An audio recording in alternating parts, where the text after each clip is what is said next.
नफसानी ख्वाहिशात और इंसानी कमजोरियों के गिर्द घूमती एक ऐसी जबरदस्त दास्तान है जो हमें बहुत कुछ सोचने पर मजबूर कर देती है।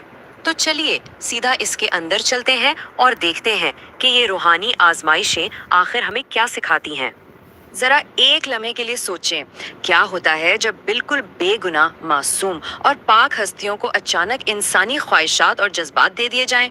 ये वाकई एक बहुत ही गहरा और दिलचस्प सवाल है, और यही वो सवाल है जो आज की हमारी इस खोज का बिल्कुल मरकज है। इस पूरी दास्तान की बुनियाद दरअसल ये कुरानी आयत है। यहाँ हारूत और मारूत का जिक्र है, जो बाबल के शहर में एक इलाही आजमाइश की अलामत बनकर आए। यानी ये कोई आम वाकया नहीं था, बल्कि शऊर और इख्तियार का एक बहुत बड़ा और सच पूछे तो इंतहाई कठिन इम्तिहान था। आइए सबसे पहले फरिश्तों के इस फैसले की बात करते हैं। देखें, यहाँ एक इंतहाई ज़बरदस्त और वाज़ेह फ़र्क मौजूद है। एक तरफ फरिश्ते हैं जो पैदाइशी तौर पर इतने फरमाबरदार हैं कि उनकी फितरत में नाफरमानी की सिरे से कोई ख्वाहिश ही नहीं है, और दूसरी तरफ हम इंसान हैं जो हर वक्त दुनियावी ख्वाहिशात, भूख और इंतहाई पेचीदा जज्बात से नबर्द आज़मा रहते हैं। तो होता कुछ यूं है कि आसमानी हस्तियों को इंसानी फितरत की इन मजबूरियों से कोई ख़ास हमदर्दी महसूस नहीं हुई। उन्होंने खालिक कायनात से बड़ी हैरानी से पूछा कि ज़मीन पर इंसानों की इस मुसलसल नाफरमानी को आखिर क्यों बर्दाश्त किया जाता है। दरअसल ये सवाल बताता है कि जब तक आप खुद इस आजमाइश से ना गुजरें, किसी दूसरे की कमज़ोरी को समझना कितना मुश्किल होता है। और यहीं से शुरू होती है वो अजीम ज़मीनी आजमाइश। तो उस आजमाइश का तरीकाकार क्या था? हारूत और मारूत को बिल्कुल इंसानों जैसी ख्वाहिशात, जज्बात और कमज़ोरियाँ देकर इंसानी शक्ल में बाबिल भेजा गया। लेकिन ज़मीन पर उतरने से पहले उन पर कुछ इंतहाई सख्त पाबंदियां आयद की गईं। उन्हें वाज़े तौर पर शिर्क, जिना और शराबनोशी से सख्ती के साथ मना कर दिया गया। फिर बारी आती है अखलाकी ज़वाल की, जो कि बिल्कुल एक फिसलती हुई ढलान की तरह होता है। ज़मीन पर कदम रखते ही उनका सामना एक इंतहाई खूबसूरत औरत से हुआ। अब चूंकि उनके अंदर नए इंसानी जज्बात मचल रहे थे, वो एक ज़बरदस्त लालच का शिकार हो गए। उस औरत की शर्तें मानने के चक्कर में उन्होंने समझौता करना शुरू किया। सबसे पहले शराब पी, फिर उसी नशे की हालत में बुत को सजदा करके शिर्क किया, और आखिरकार जब एक बेगुनाह फ़कीर ने उन्हें ये सब करते देख लिया तो अपना राज छुपाने के लिए उन्होंने उसका कत्ल कर दिया। ज़रा सोचें, एक छोटी सी लग़ज़िश ने उन्हें कैसी मुकम्मल तबाही तक पहुंचा दिया। जाहिर है, इतने संगीन आमाल के बाद नताइज का बोझ तो उठाना ही था। इलाही मौजूदगी के सामने अब उनके पास दो रास्ते थे, और उन्हें एक कठिन फैसला करना था। एक तरफ दुनियावी सज़ा थी, जो सख्त तो है लेकिन बिल आखिर ख़त्म हो जाएगी, और दूसरी तरफ आखिरत की सज़ा, जो हमेशा के लिए है और नाकाबिले तसव्वुर हद तक सख्त है। तो उन्होंने मंतकी तौर पर उसी आर्जी यानी दुनियावी सज़ा का इंतखाब किया, जिसके नतीजे में उन्हें बाबिल के शहर में क़यामत तक के लिए हवा में उल्टा लटका दिया गया, ताकि वो पूरी दुनिया के लिए तकब्बुर और नाफरमानी की एक मुस्तकिल और जीती जागती इबरत बन जाएं। लेकिन यहाँ एक मिनट के लिए रुकते हैं। एक बहुत ही बुनियादी और बड़ा सवाल जहन में आता है, क्या फरिश्ते वाकई गुनाह कर सकते हैं? हमारे पास मौजूद माखज़ में एक इंतहाई दिलफरेब इल्मी और कलामी बहस मौजूद है, जो इस वाक़े को देखने का एक बिल्कुल नया ज़ाविया पेश करती है। आइए इसे समझते हैं। और ये ज़ाविया हमें जादू की असल हकीकत की तरफ ले जाता है। देखें, कुरान मजीद की ये आयत बड़ी वजाहत से बताती है कि फरिश्ते पैदाइशी तौर पर पाक हैं और वो अहकामात की नाफरमानी कर ही नहीं सकते।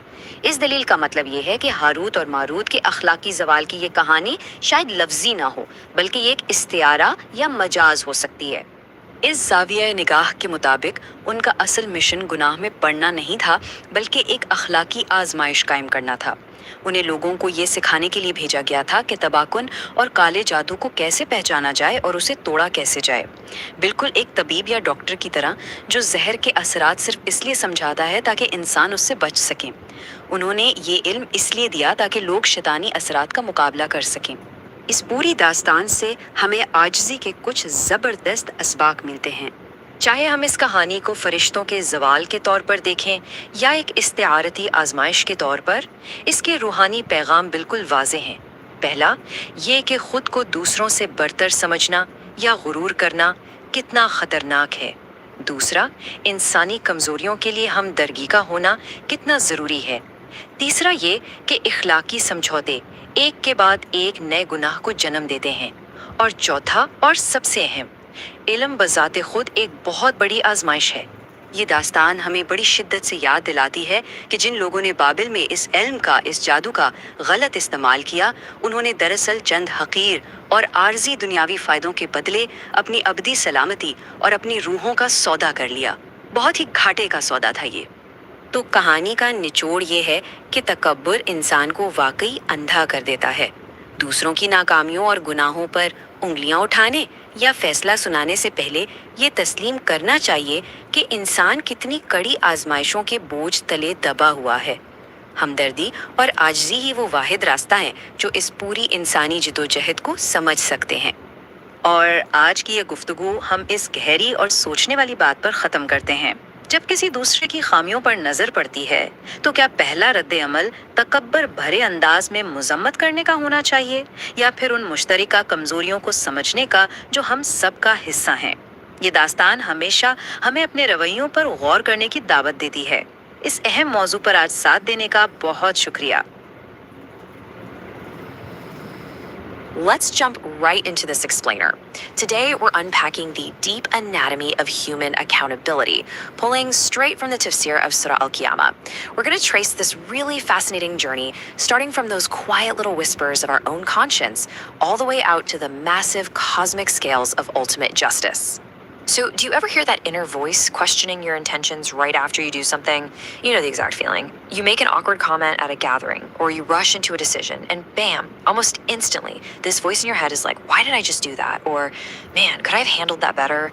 It's that relentless inner critic that absolutely loves to keep you wide awake at 2 a.m., replaying all your mistakes. Well, this universal internal dialogue is the foundational focus of our explainer today. And as we'll see, the source material gives us a profoundly spiritual framework to understand exactly what this voice is, and honestly, why it's so vital. The source text actually gives this inner voice a specific, incredibly powerful name, An-Nafs Al-Lawwama. This translates to the self-reproaching soul. Now, according to the scholars cited in the text, like Mujahid and Sa'id bin Jubair, this isn't just about feeling guilty when you mess up. It's way deeper than that. This soul constantly holds itself accountable in both good and bad situations. Even when doing something good, it actually feels a sense of sorrow for missed opportunities, asking, hey, could I have done more? It is this state of perpetual hyper-awareness. And the great scholar Al-Hasan al-Basri points out a really stark defining contrast here. On one side, we have the believer. Their defining characteristic, it's exactly the self-reproach. They pause, they reflect, they literally interrogate their own motives. But on the flip side, the text describes the sinner as someone who simply proceeds ahead in total heedlessness. They just follow their whims without a second thought, completely ignoring that internal critic. So the presence or absence of this active self-interrogation, that's the ultimate dividing line. So how does this actually work in practice? The text lays out these highly practical, introspective questions a believer uses to break down their daily actions. This isn't just some abstract philosophy, it's a relentless daily grind. Step 1, what did I intend by my statement? Step 2, what did I intend by my eating? I mean, think about that. Even basic survival actions are heavily scrutinized for their true intent. And step 3, what did I intend in what I said to myself? This soul interrogates not just spoken words, but internal dialogue. It's exhausting for sure, but a totally necessary pursuit of absolute purity and intention. Moving on to section 1, the ultimate reckoning, from internal to external accountability. The core idea here is that accountability is absolutely inescapable. To counter skeptics who doubt that scattered bones could ever be reassembled, the divine response offers this profound visual proof. Yes, we are able to put together in perfect order the tips of his fingers. I want you to really think about that for a second. Every single human in history has a completely unique biometric fingerprint. The text emphasizes that the Creator's power is so absolute that even the most microscopic, individually unique features of a human being will be perfectly, flawlessly reconstructed. No detail is lost. Yet despite this undeniable reality, human nature, well, it loves to play games of denial. We try to outrun accountability. The text explains that man desires to break out ahead of himself, Basically, this phrase means to proceed forward blindly, just chasing desires while totally ignoring the consequences. And in this state of denial, people dismissively ask, so when will be this day of resurrection? But it's a question born not out of genuine curiosity, but of a desperate attempt to reject its very existence so they can just live without any limits. But when that dismissive question is finally answered, the source text responds with some truly terrifying cosmic imagery. It uses the term barika, meaning the sight will be completely dazzled, diminished, and frankly horrified by what it witnesses. The moon's light will be entirely eclipsed, and impossibly, the sun and moon will actually be joined or rolled up together. In this moment of overwhelming cosmic terror, the text notes the natural human reaction is to desperately look for a place to flee. But the absolute truth is established right then and there. There is zero refuge, nowhere to run. All right, section 2, witness against oneself, the illusion of excuses. At this point, the veil is completely lifted. Every single thing you've sent forward and left behind will be laid out right before you. There's no chronological hiding place here. The old and the recent are all there. There's no hiding in the minutia either. The small and the large, the whole shebang, it's all there. It's a complete, unhidden transparency of an entire lifetime of actions. And this absolute transparency reveals the total futility of our own denial. The text highlights a terrifying but deeply just concept. Nay, man will be well informed about himself, though he may put forth his excuses. Essentially, you will be your own star witness. Even if a person tries to argue or rationalize or throw out false excuses, they are intimately informed about their own reality. In fact, the commentary points out that on this day, your own hearing, your own sight, and your very limbs will testify against you. So that internal nafs al-lawama, the inner critic you perhaps ignored in life, it's now validated by the undeniable reality of your own body testifying to the absolute truth. Which leads us to section 3, the anatomy of creation, proof of resurrection. To back this up, the text maps out the miraculous, biological journey of human creation, a sequence that leaves absolutely no room for the idea that human beings are just left neglected. It starts from nutfa, a despised drop of fluid, which then transforms miraculously into alaka, a clinging clot. From there, it is meticulously shaped, fashioned in due proportion, and finally designated into 2 distinct sexes, male and female. It's an incredibly structured, highly deliberate process of origination unfolding right before our very eyes. And all of this brings us to the ultimate rhetorical question, the really triumphant conclusion of the source text's argument. Is it not so then that he who made this perfect creation would be able to give life to the dead? If the Creator possesses the unimaginable power to initiate this highly complex timeline of human biology from a mere drop of fluid, transforming it into a conscious, speaking human being, well, is it not entirely logical that he can surely repeat the process? If the origination is a daily, undeniable fact, then the repetition, the resurrection for ultimate judgment, must be equally true. Now for our final section, part 4, the power of self-awareness, returning to the present. So how do we actually apply all of this today? Well, the text teaches us that your nafs al-lawama, that annoying inner critic, is actually your absolute greatest asset. Think of it as a built-in early warning system. Because external accountability is an absolute certainty, both biologically and cosmically, doing the really hard work of judging your own intentions today means you won't be completely shocked when your deeds are laid bare tomorrow. He who is well informed of himself today will not be shocked tomorrow. I want to leave you with this final thought to reflect upon.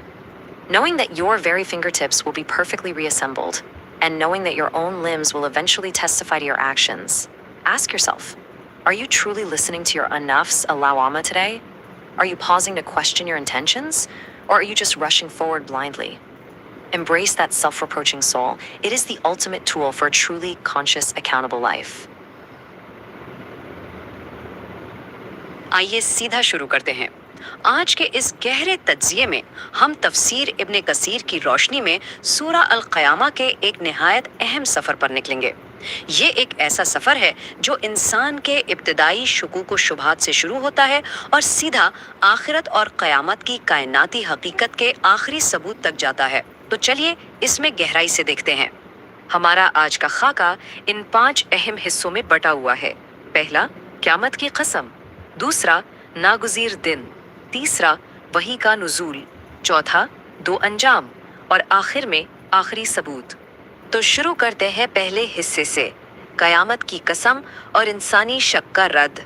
यहाँ इब्तिदाई आयात में आखिरी दिन की मुकम्मल हकीकत को बड़ी मजबूत कस्मों के जरिए कयाम किया गया है, ताकि किसी भी किस्म की शक की गुंजाइश ही ना रहे।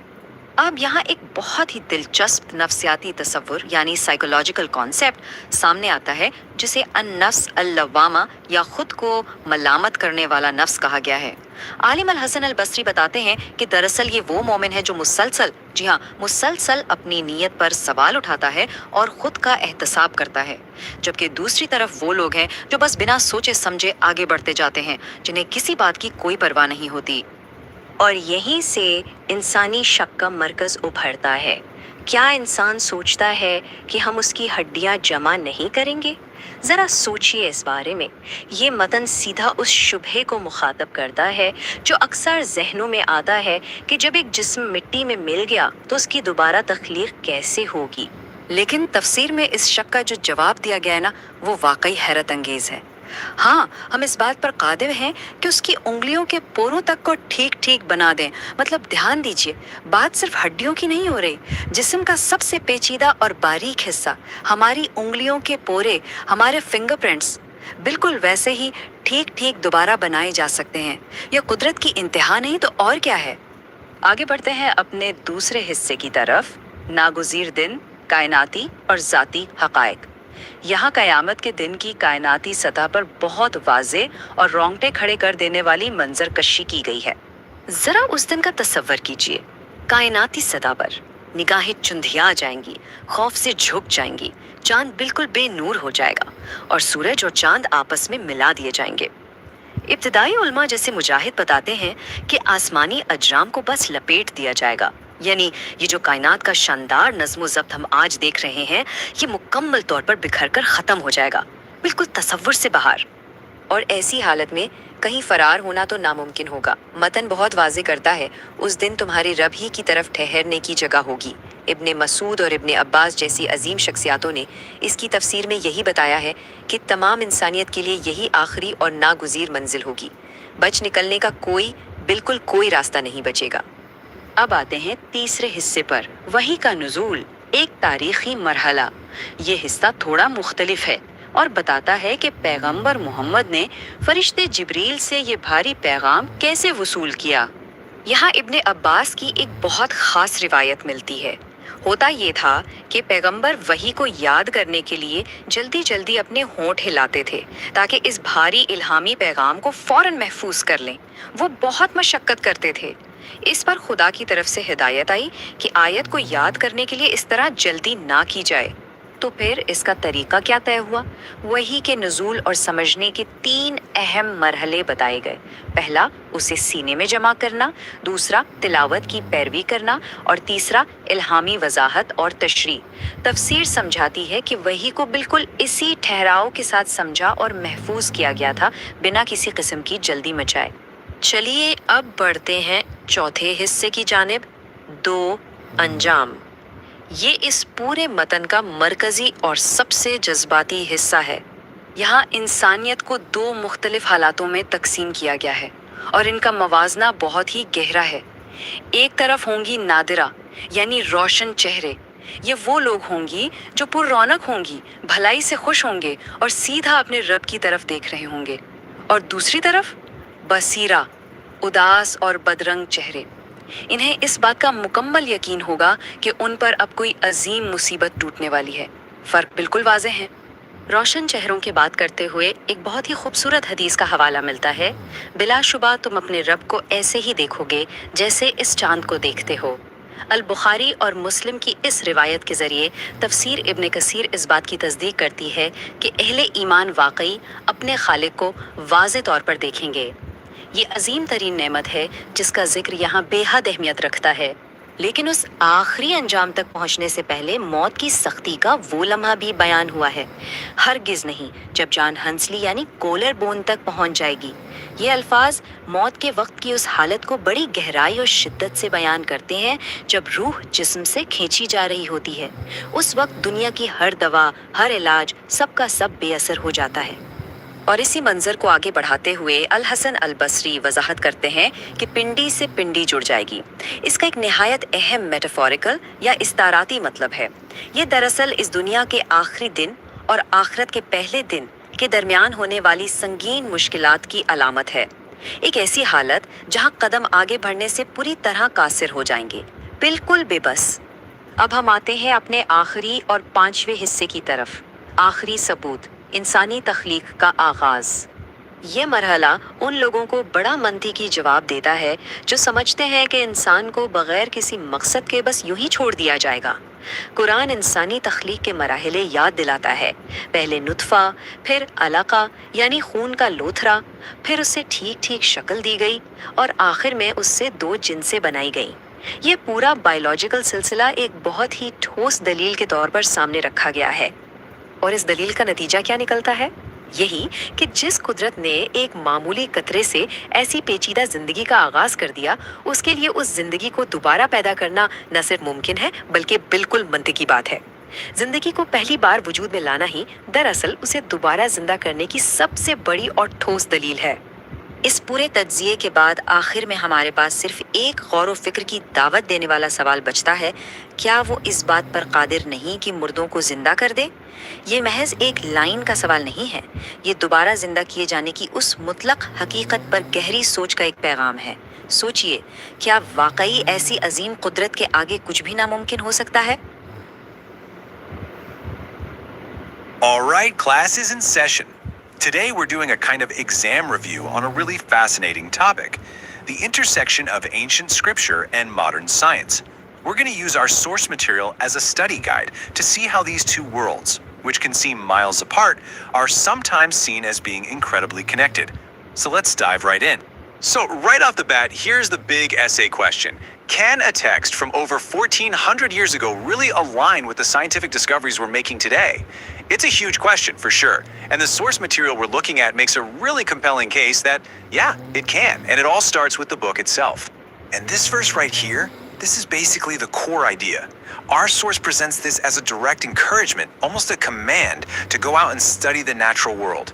Look at the universe, look at your own body, and you'll find signs.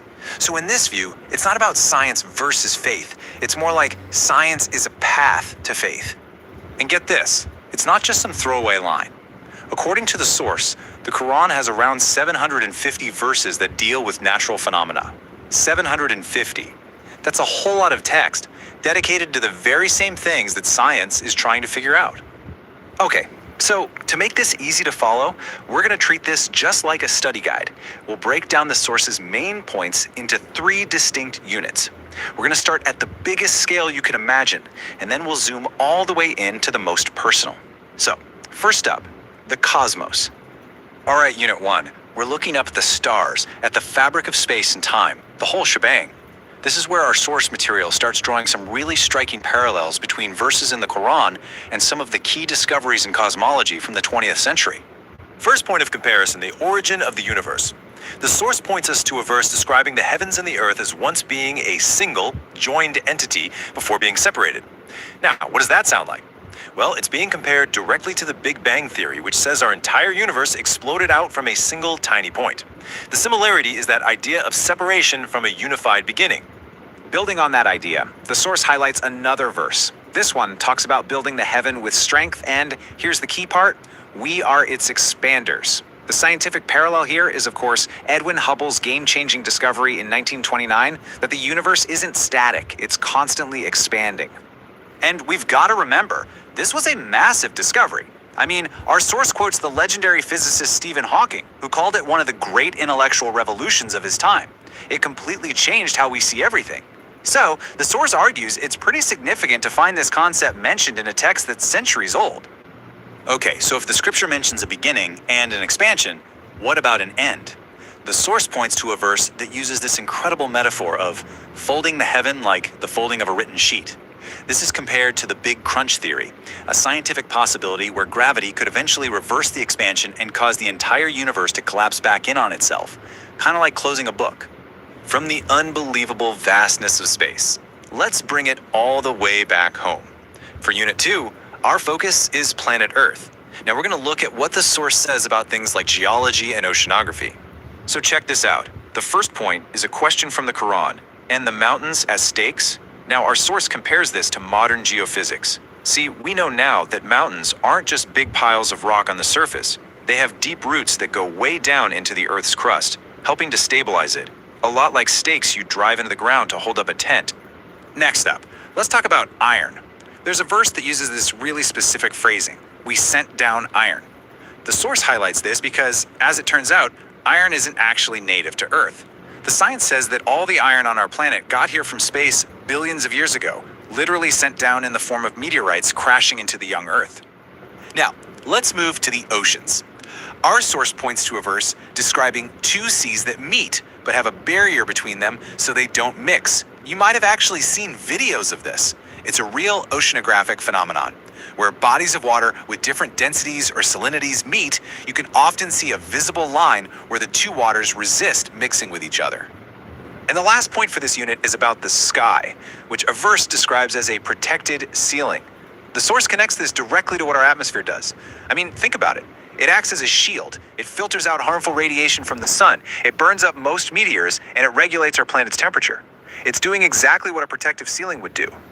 So we've covered the cosmos and we've covered the Earth. For our final unit, we're zooming way, way in to the most intricate scale there is, the human body. Let's look at the parallels our source draws between scripture and modern biology. Okay, this next part is pretty detailed. The Quran describes embryonic development in these very specific stages. It starts from a drop, then becomes an alaka, which is a fascinating word that means both a leech and a clinging clot. The source notes how the early embryo both clings to the uterine wall and, well, looks a bit like a leech. After that, it becomes a mudga, which translates to a chewed substance. This is compared to the somite stage of development, where the embryo actually looks like it has teeth marks in it. So here are those stages again, just laid out simply. First, the drop, then the leech-like clinging form, and finally, the form that looks like a chewed substance. The argument from the source is pretty direct. How could anyone have known this visual progression without modern microscopes? You just couldn't see this with the naked eye. And this isn't just a fringe idea. Our source brings in a heavy hitter here, Professor Keith L. Moore, a world-renowned embryologist. After he studied these descriptions, he came to a pretty powerful conclusion.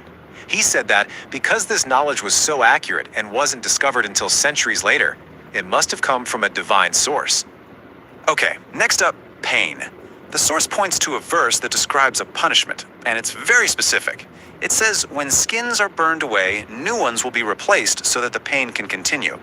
The crucial scientific connection is that link between skin and pain. We now know that the vast majority of our pain receptors are located in the skin. Without skin, you can't feel that kind of pain. It's a biological fact that wasn't really understood until much more recently. And for our final example in this unit, there's a verse that talks about being seized by a lying, sinful forehead. Now, why the forehead specifically? Well, our source connects this to modern neuroscience. The prefrontal cortex, the part of our brain right behind our forehead, is responsible for planning, motivation, and, this is the key part, for telling lies. Brain scans show this is the area that lights up when someone is being deceptive. Wow, okay, so we have journeyed from the edge of the universe all the way down to the front of our own brains. Let's do a quick final review of what we've covered, and then we'll wrap this up with one last question.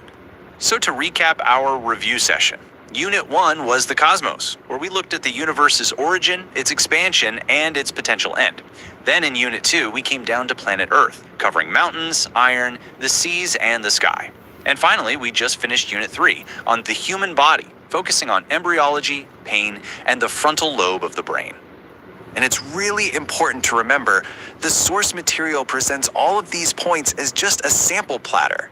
The argument is that these aren't the only examples out there, and that as our scientific knowledge continues to grow, more of these kinds of connections might become clear. And so we end with a final, open-ended question that comes from the Quran itself. After presenting all these observations about the universe, the earth, and the human body, the text just asks its reader to reflect on it all. And with that, our explainer is done. Thanks for joining the study session. So where does magic actually come from? And I'm not talking about stage illusions, card tricks and disappearing acts. I'm talking about the deep, ancient sorcery you read about in sacred texts. Well, today we're going to dive into one of the most incredible origin stories for magic from Islamic tradition.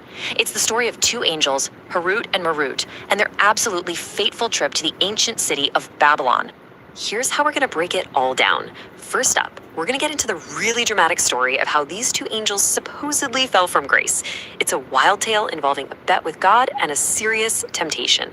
But then, in the second half, we're going to look at a completely different interpretation, a deep theological take that flips the entire story on its head.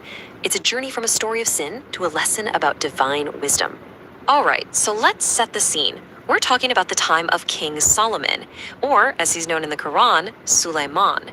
This era, according to the scripture, was just rife with sorcery. And right at the center of it all were two mysterious figures down in Babylon, and they were supposedly teaching magic to humanity. Now, the Quran says this: they taught men sorcery, yet these two taught no man until they had said, "Surely we are only a trial, therefore do not be a disbeliever." And right there, that's the core of the whole mystery. I mean, why on earth would angels, these beings of pure light, be sent to teach the dark arts? And what could they possibly mean by this warning, "We are only a trial"? This one line just opens up so many questions. So, the first story begins up in the heavens. Picture this. The angels are looking down at earth and they are just appalled. They see humanity completely tangled up in sin, disobeying God, lying, you name it. They just couldn't wrap their heads around why God put up with it, and they became humanity's biggest critics. So in response, God basically says, "All right, you think it's so easy?" He issues a challenge to show them his wisdom. The deal was this: pick two of your own. We'll send them to Earth with the exact same desires as humans: hunger, lust, all of it, and let's just see if they can stay on the straight and narrow. And guess who the angels chose? Yep, Harut and Marut, the two who had been complaining the loudest.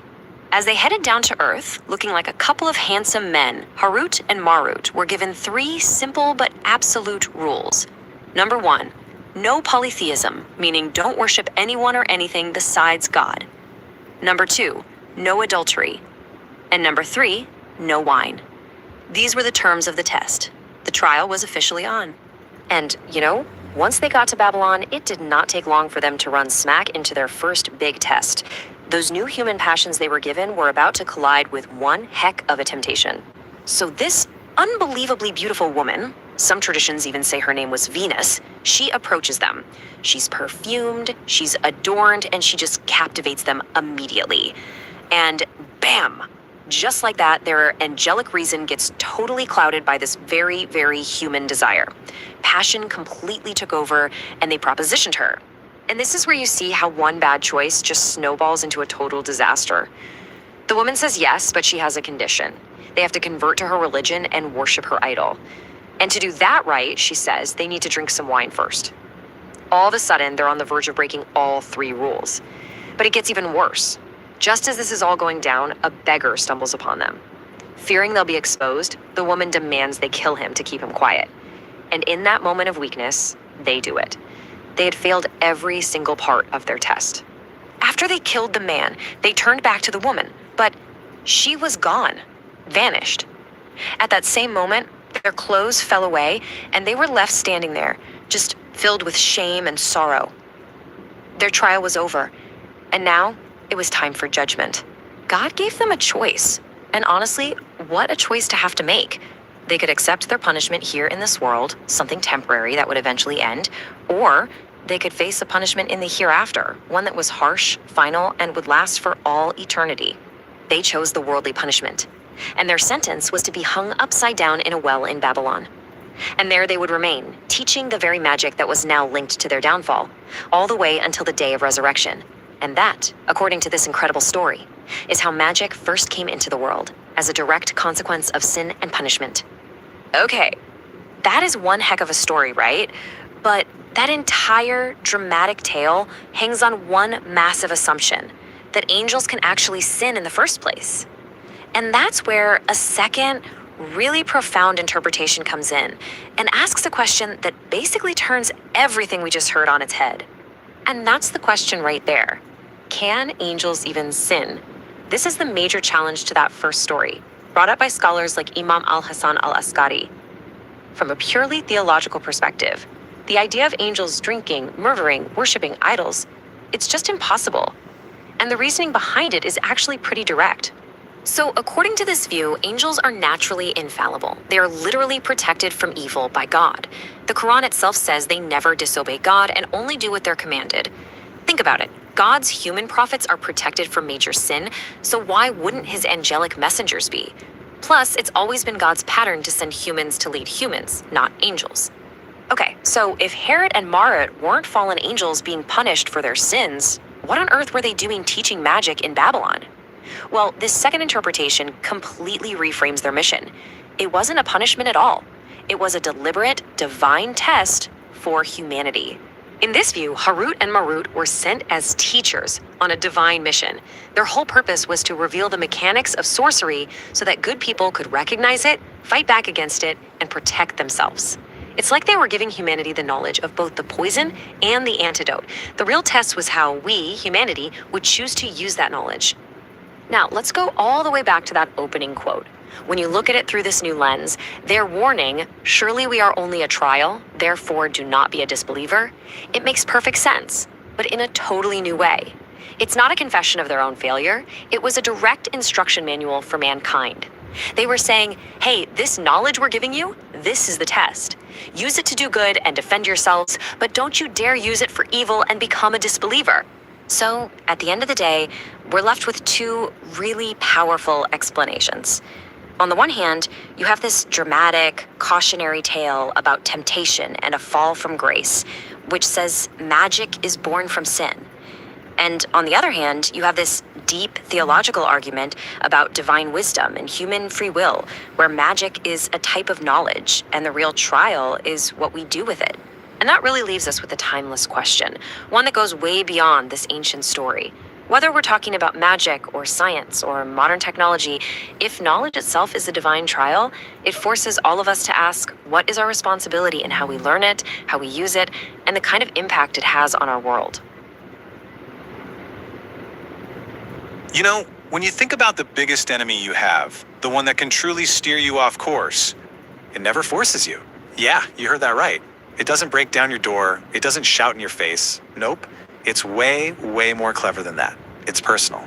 In fact, the whole thing starts with something so small, so quiet, you might not even notice it. It begins with a whisper. And in this explainer, we are going to pull back the curtain on that whisper. We're going to break down its 7 stages. It's basically a playbook for how a tiny little thought can be engineered into a life-altering habit, a lot of the time without us even having a clue what's happening. So let's start with the overall game plan. Think of this whole process as a strategic game plan. It's run by this unseen influence, an internal antagonist, if you will. It's not some big frontal assault. It's a slow, methodical, 7-stage process designed to lead you down a path you never, ever intended to walk. And here's the entire playbook, the whole shebang. It all starts with a simple suggestion, which then gets a makeover, making it beautiful. Then we start to justify it, which leads to action. Through repetition, our own conscience begins to harden, and we eventually end up completely misguided. So let's dig in and see how this whole sneaky journey begins. All right, this first phase is all about planting a seed. It's where the idea gets introduced and then it's carefully polished to look as appealing as it possibly can. And it all kicks off right here with stage 1, the suggestion. This is that initial whisper. It's that fleeting thought that just kind of pops into your head. Hey, just one look. It's not a big deal. What's the harm, really? It sounds completely harmless. Now, this analogy is just perfect. The best way to think of this suggestion is as clickbait for your mind. It's this juicy little headline designed to be just intriguing enough to get you to click, to get you to engage with that thought for just a second longer than you probably should. And of course, once you've clicked on that mental clickbait, the playbook immediately flips to stage 2, the beautification stage. So now that unseen enemy takes that simple, negative thought and starts to decorate it. It makes the wrong path look exciting, glamorous, maybe even the logical thing to do. And this just nails the tactic. It's exactly like putting an Instagram filter on a bad decision. You know, the idea gets airbrushed, the colors get saturated, everything's sharpened until all the flaws just disappear.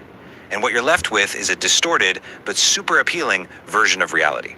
Okay, this next phase is the big one. It's the critical turning point where all this thinking starts to pivot into actually doing something. But before the action itself, there's a really crucial internal step. It happens because of stage 3. This is where your own mind actually starts to work against you. This is justification. This is where you start to rationalize. You tell yourself things like, come on, everyone else is doing it. Or, you know what, I deserve this. Or maybe the all-time classic, I'll make up for it later. You're basically building a legal case to break your own rules. So the crucial point is this. You're essentially